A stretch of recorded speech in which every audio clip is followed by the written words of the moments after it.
प्रदेश की राजनीति का सबसे बड़ा सच यही है कि यहाँ कोई भी नेता स्थायी नहीं होता।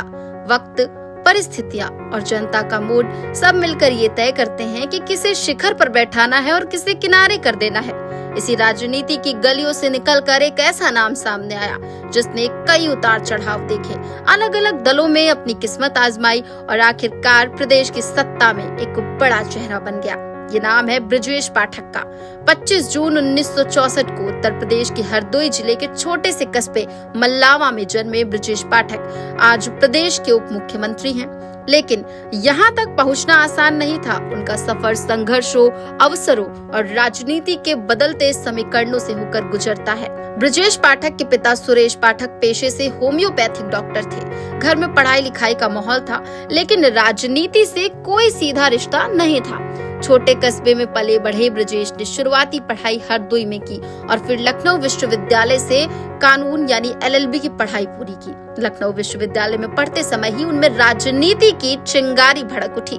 छात्र संघ की हलचलें, बहसें, आंदोलन और यूनियन की राजनीति ने उन्हें आकर्षित किया। 1998 में वो लखनऊ विश्वविद्यालय के उपाध्यक्ष चुने गए और अगले ही साल 1990 में छात्र संघ अध्यक्ष भी बन गए। यहीं से उनके राजनीतिक सफर की शुरुआत हुई। छात्र राजनीति से निकलकर उन्होंने 2002 में पहली बार विधानसभा चुनाव लड़ा। ये चुनाव उन्होंने हरदोई की सीट से लड़ा, लेकिन सिर्फ 150 वोटों से हार गए। ये हार भले ही निराश करने वाली थी, लेकिन यही हार उनके लिए आगे का रास्ता भी खोल गई। वो समझ गए कि राजनीति में सिर्फ मेहनत नहीं, बल्कि सही समय और सही दल का चुनाव भी जरूरी है। 2004 में उन्होंने बसपा का दामन थाम लिया।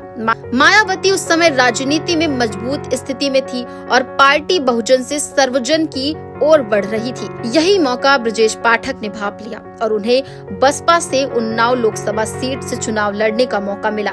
परिणाम चौंकाने वाले थे। वे चुनाव जीत गए और पहली बार सांसद बने।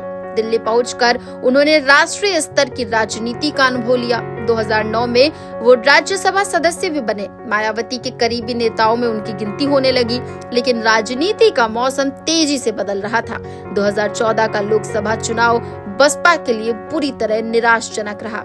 पार्टी को 0 सीट मिली। ब्रजेश पाठक को भी इस चुनाव में हार का सामना करना पड़ा।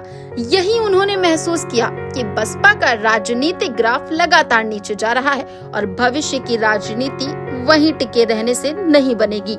2016 में ब्रजेश पाठक ने बड़ा फैसला लिया और बसपा छोड़कर भारतीय जनता पार्टी यानी BJP ज्वाइन कर ली। ये कदम आसान नहीं था, क्योंकि भाजपा में पहले से ही कई खांटी भाजपाई नेता मौजूद थे, लेकिन भाजपा की रणनीति थी कि ब्राह्मण समाज को साधने के लिए नए चेहरे सामने लाए जाए। 2017 के विधानसभा चुनाव में भाजपा ने उन्हें लखनऊ मध्य से टिकट दिया। उन्होंने चुनाव लड़ा और समाजवादी पार्टी की रविदास मेहरोत्रा को 5094 वोटों से हराकर विधायक बन गए। जीत के बाद योगी आदित्यनाथ सरकार में उन्हें कानून मंत्री बनाया गया। यहीं से उनकी छवि एक सख्त और प्रभावी मंत्री की बनने लगी। 2022 में जब योगी आदित्यनाथ दोबारा मुख्यमंत्री बने तो कैबिनेट में बड़े बदलाव हुए। पुराने डिप्टी सीएम दिनेश शर्मा की जगह ब्रजेश पाठक को ये जिम्मेदारी दी गई। 25 मार्च 2022 को उन्होंने उत्तर प्रदेश के उप मुख्यमंत्री पद की शपथ ली। उनके विभागों में चिकित्सा, शिक्षा, स्वास्थ्य, परिवार कल्याण, मातृत्व एवं बाल कल्याण जैसे अहम मंत्रालय शामिल किए गए। ब्रजेश पाठक का डिप्टी सीएम बनना इसलिए भी खास माना गया क्योंकि वो भाजपा की परंपरागत पृष्ठभूमि से नहीं आए थे। वो कांग्रेस, फिर बसपा और अंततः भाजपा में पहुंचे, लेकिन अपनी मेहनत और हवा का रुख पहचानने वाली समझ के कारण वो शीर्ष पद तक पहुंचे। ब्रजेश पाठक के बारे में कहा जाता है कि वो मौसम वैज्ञानिक हैं, यानी कब किस दल का ग्राफ चढ़ रहा है इसका अंदाजा वो पहले से ही लगा लेते हैं। उनका बसपा छोड़ना और भाजपा में आना इसका एक सबसे बड़ा उदाहरण है। यही कारण है कि महज 6 साल में वो भाजपा में डिप्टी सीएम बन गए। ब्रजेश पाठक का नाम कई बार विवादों में भी आया। छात्र राजनीति के दौरान वो गोरखपुर के कद्दावर ब्राह्मण नेता हरिशंकर तिवारी के बेटे विनय तिवारी के करीबी रहे। एक दौर में हरिशंकर तिवारी योगी आदित्यनाथ के कट्टर प्रतिद्वंदी माने जाते थे।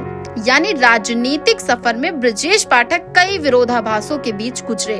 कभी कभी मायावती के सबसे करीबी रहे तो आज योगी आदित्यनाथ के डिप्टी हैं। आज यानी 2025 में ब्रजेश पाठक उत्तर प्रदेश सरकार में उप मुख्यमंत्री हैं। उनके पास स्वास्थ्य, चिकित्सा, शिक्षा और न्याय से जुड़े अहम मंत्रालय हैं। वो प्रदेश में भाजपा के ब्राह्मण चेहरे के तौर पर सबसे बड़े नेता माने जाते हैं। प्रदेश की राजनीति में उनकी भूमिका लगातार बढ़ रही है। कभी छात्र नेता, फिर सांसद, फिर बसपा के कद्दावर नेता और अब भाजपा के उप मुख्यमंत्री। यही सफर बताता है कि राजनीति में मौके पहचानना और सही समय पर सही कदम उठाना कितना अहम है। ब्रजेश पाठक की कहानी हमें ये सिखाती है कि राजनीति सिर्फ सिद्धांतों की नहीं बल्कि परिस्थितियों को समझकर आगे बढ़ने की कला भी है। छोटे कस्बे के एक साधारण परिवार से निकलकर उप मुख्यमंत्री की कुर्सी तक पहुंचना, ये सफर संघर्ष, समझदारी और वक्त की नब्ज पकड़ने की मिसाल है। आज वो प्रदेश की राजनीति का बड़ा नाम है और आने वाले वर्षों में उनकी भूमिका और भी महत्वपूर्ण हो सकती है। फिलहाल ये जानकारी आपको कैसी लगी, हमें कमेंट करके जरूर बताइएगा। सूचना इंडिया के सभी दर्शकों को बधाई। अब आप सूचना इंडिया देख सकते हैं जियो टीवी चैनल नंबर 4053 पर भी। साथ ही सूचना इंडिया के सभी सोशल प्लेटफॉर्म इंस्टाग्राम, फेसबुक और ट्विटर से जुड़े और पाएं आपके क्षेत्र से जुड़ी हर एक खबर। अगर आप खबरें पढ़ने में दिलचस्पी रखते हैं तो अभी लॉग इन करें www.सूचनाindia.co.in पर।